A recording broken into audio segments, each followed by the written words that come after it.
നിങ്ങൾ കണ്ടിട്ടില്ലേ ആ ഗുഹാമുഖത്തേക്ക് കയറുമ്പോ തങ്ങളുടെ കാലിങ്ങനെ തങ്ങളിങ്ങനെ വിരലുമ്മലിങ്ങനെ നടക്കുന്ന കണ്ടപ്പോ സിദ്ദീഖുർലാന് ശ്രദ്ധിച്ചു നോക്കുമ്പോ അവിടുത്തെ കാലിന് മുറിവ് പറ്റിയിട്ടുണ്ട്. തങ്ങൾ 53 വയസ്സല്ലേ തങ്ങൾക്ക്. അന്ന് മുത്തനബി സ്വല്ലല്ലാഹു അലൈഹി വസല്ലം ഞങ്ങളെ സിദ്ദീഖുർലാനും എടുത്തിട്ട് ഷോൾഡറിൽ കുഞ്ഞിനെ എടുക്കണ മാതിരി എന്തായിരിക്കും സിദ്ദീഖുർലാനുവിനെ നമുക്ക് പറയാന്ന് കഴിയൂല കേട്ടോ. അത് വേറെ ലോക. എടുത്തിട്ട് മല ഇങ്ങനെ കയറി ഗുഹന്റെ അടുത്തെത്തിയപ്പോൾ പറഞ്ഞു തങ്ങൾ കയറല്ലേ, ഞാൻ ഒന്ന് മൊത്തം വൃത്തിയാക്കട്ടെ. മൊത്തം വൃത്തിയാക്കിയിട്ട് വന്നോളിന്ന്. അങ്ങനെ ഒരു ദ്വാരം മാത്രം ബാക്കിയുണ്ടായിരുന്നു. അതിനാ കിട്ടിയ പാമ്പ് കടി. സിദ്ദീഖുർലാന്റെ ടെൻഷൻ പാമ്പ് കടിച്ചതിലല്ല.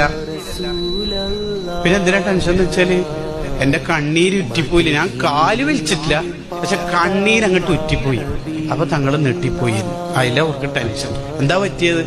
അപ്പൊ പാമ്പ് അടിച്ചു. ഉടനെ പറഞ്ഞൊരു വാക്കുണ്ട്, ഫിദാക അബി വ ഉമ്മി യാ റസൂലല്ലാഹ് എന്ന് ഉടനെ പറഞ്ഞ വാക്കുണ്ട്.